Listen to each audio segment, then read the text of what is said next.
ক্যাম্পাসে ছাত্র রাজনীতি প্রতিরোধে ফের উত্তাল হয়ে উঠেছে বাংলাদেশ প্রকৌশল বিশ্ববিদ্যালয়। গত 27 মার্চ রাত 1টার দিকে ছাত্রলীগের শীর্ষ নেতাদের নেতৃত্বে ক্যাম্পাসে প্রবেশ করেন একদল নেতা কর্মী। এর প্রতিবাদে টানা দ্বিতীয় দিনের মতো শনিবার বিক্ষোভ করছেন শিক্ষার্থীরা। বিক্ষোভের জেরে শুক্রবার 21 ব্যাচের শিক্ষার্থী ও কেন্দ্রীয় ছাত্রলীগের সদস্য ইমতিয়াজ রাহিম রাব্বিকে সাময়িক বহিষ্কার করেছে বুয়েট প্রশাসন। তবে তাতে সন্তুষ্ট না হয়ে রাব্বি সহ 6 শিক্ষার্থীকে শনিবার দুপুর 2টার মধ্যে স্থায়ী বহিষ্কারের দাবিতে বিক্ষোভ করছেন শিক্ষার্থীরা। বিক্ষোভ চলাকালীন শিক্ষার্থীরা বিভিন্ন দাবি ও স্লোগান লেখা প্ল্যাকার্ড প্রদর্শন করে। উল্লেখ্য, গত 27 মার্চ দিবাগত রাত 1টার দিকে ছাত্রলীগের কেন্দ্রীয় সভাপতি, দপ্তর সম্পাদক সহ অনেকেই বুয়েট ক্যাম্পাসে প্রবেশ করেন। ছাত্রলীগ নেতৃবৃন্দকে ক্যাম্পাসে প্রবেশ করানোর ক্ষেত্রে গুরুত্বপূর্ণ ভূমিকা রাখেন বুয়েট শিক্ষার্থী ইমতিয়াজ রাব্বি। ছাত্র রাজনীতি নিষিদ্ধ হওয়ার পর বুয়েটে এই ধরনের কর্মকাণ্ডকে নতুন করে রাজনীতি শুরুর পাঁয়তারা হিসেবে দেখছেন সাধারণ শিক্ষার্থীরা। এজন্য তারা এর বিরুদ্ধে আন্দোলন শুরু করেছেন। ঢাকা থেকে হাবিবুর রহমানের রিপোর্ট। তাহলে কতক্ষণ হয়? যাই হোক, যতক্ষণই হোক না কেন আমরা আন্দোলন করছি। তোমরা সবাই দেখেছো যে গতকালকে ভিসি স্যার, ডিএসডব্লিউ স্যার এসে মূলত ভিসি স্যার এসে আমাদের সঙ্গে কথা বলার চেষ্টা করেছেন, তাও কিছুটা ডিএসডব্লিউ স্যার উদ্ধতপূর্ণ আচরণ করে আমাদেরকে ধমকি ধামকি দিয়ে চলে গেছে। আর আজকে এখনো পর্যন্ত ওনাদের কোনো নিশানা পর্যন্ত আমরা পাইনি। ঠিক আছে, তো আমরা ইনিশিয়ালি বলেছিলাম যে আমরা 2টা পর্যন্ত অবস্থান করবো, কিন্তু আমরা দেখছি আমরা নিজেরা এবং আমাদের জুনিয়ররা সবাই অসুস্থ হয়ে পড়ছে। তো যেহেতু আমাদের দাবি দেওয়া আদায় করার জন্য আমাদেরকে কার্যক্রম সামনেও চালিয়ে নিয়ে যেতে হবে, আমাদের অসুস্থ হওয়া কোনোভাবেই কাম্য না। আমি তোমাদের সবাইকে রিকোয়েস্ট করবো, 20 ব্যাচের যে 2টা ছেলে অসুস্থ হয়ে পড়েছে তাদের ফ্রেন্ড তোমরা যারা আছো, তোমরা তাদের রিকভারির জন্য সর্বোচ্চ পরিমাণে সাহায্য করবা। তাদের কার কি লাগে না লাগে এটা নিশ্চিত করবা। কারো যদি কোনো রকমের সাহায্য দরকার হয়, সবাই আমার কাছে বলবা। আমি ইমাজ 18 ব্যাচ, আমাকে তোমরা সবাই চেনো। কারো কোনো রকমের কোনো সাহায্য দরকার হলে তোমরা আমার কাছে বলবা। বাট আমি এটা নিশ্চিত করতে চাই যে 2জন অসুস্থ হয়ে পড়েছে তাদের জন্য যথাযথ ট্রিটমেন্টের ব্যবস্থা করা হয়। আচ্ছা, দ্বিতীয়ত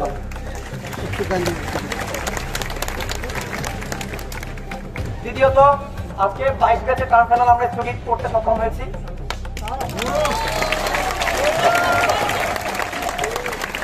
আমি একটা সবার উদ্দেশ্যে বলতে চাই, আমাদের এই আন্দোলনগুলো কোনোভাবেই টার্ম ফাইনাল পেছানোর আন্দোলন না।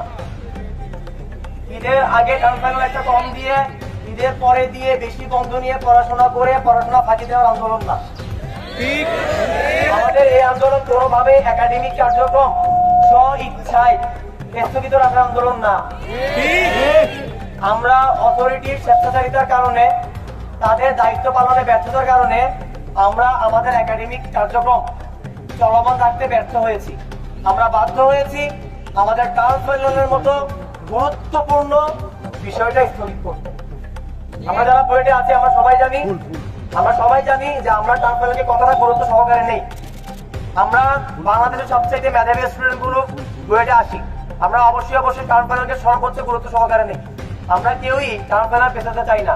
আমরা বাধ্য হয়েছি অথরিটি নিরাপত্তা ব্যবস্থা বজায় রাখতে না পারার কারণে, তাদের স্বেচ্ছাচারিতার কারণে, আমাদের দাবির সাথে অ্যালাইন না করার কারণে আমরা বাধ্য হয়েছি আমাদের টার্ম ফাইনাল স্থগিত রাখতে। তো আমি জুনিয়রদের উদ্দেশ্যে এই মেসেজটা দিব, এটা আমাদের পরীক্ষা পেছানোর উৎসব না, বরং আমাদের দাবি না মানার একটা আন্দোলন। আজকে 22 ব্যাচের পরীক্ষা স্থগিত হয়েছে, আগামীকালকে 20 ব্যাচের পরীক্ষা আছে। আমরা আগামীকালকে সকাল ঠিক 7টায় আজকের মতো শহীদ মিনারে আবারও অবস্থান কর্মসূচি নেব। আমাদের সবার কাছে যে প্ল্যাকার্ড গুলো আছে সেগুলো আমরা সংরক্ষণ করব। আজকের মতো আগামীকাল সকাল 7টায় আমরা আবারও প্ল্যাকার্ড নিয়ে আমরা চলে আসবো। আরেকটা গুরুত্বপূর্ণ বিষয়, 22 ব্যাচের পরীক্ষা যেহেতু আজকে স্থগিত হয়ে গিয়েছে, তো ঈদের আগে 22 ব্যাচের পরীক্ষা নাই। তো আমি চাই না যে এই খুশিতে 22 ব্যাচের সবাই বাইরে চলে যাক। আমি অবশ্যই কাউকে জোর করবো না, তোমাদের কাউকে জোর করার কেউ না। আমি যদি বলি এই দাবিটা আমাদের সবার, এই দাবিটা আমাদের না, 18-এর না, 19-এর না, কোন ইন্ডিভিজুয়াল ব্যাচের, এই দাবিটা আমাদের সবার, বুয়েটের বর্তমান সব ব্যাচের এবং বুয়েটের ভবিষ্যৎ সব ব্যাচের, বুয়েটের মাটির আপনার ভাইয়ের রক্তের দাবি। ঠিক আছে, আমি কাউকে জোর করবো না। আমি তোমাদের বড় ভাই, আমি তোমাদেরকে অনুরোধ করবো, তোমরা গতকালকে আমার অনুরোধ শুনে আজকে তোমরা যেমন এসছো, আমি 22 ব্যাচের শিক্ষার্থীদেরকে অনুরোধ করবো কেবলমাত্র তোমাদের পরীক্ষা শেষ বলে ঈদের আগে তোমাদের আর পরীক্ষা নেই বলে তোমরা যদি আগামীকালকে না আসো তাহলে আমাদের আন্দোলনটা ফলপ্রসূ হবে না, আমাদের আন্দোলনে ব্যাঘাত ঘটবে। তো আমি ঠিক গতকালকের মতোই আজকে আবারও তোমাদের কাছে প্রত্যাশা করছি যে তোমরা আমাদের এই উত্থানকে নিরাশ করবে না। তোমরা আগামীকাল ঠিক সকাল 7টায় আজকের মতোই আবার অবস্থান কর্মসূচি গ্রহণ করবে। সবাই কি একমত আছি ভাইয়ারা? আর আগামীকাল যেহেতু 20 ব্যাচের পরীক্ষা, তাহলে 20 ব্যাচের অবস্থান অবশ্যই গুরুত্বপূর্ণ। তারই পাশাপাশি 19, 21 এবং 22 যাদের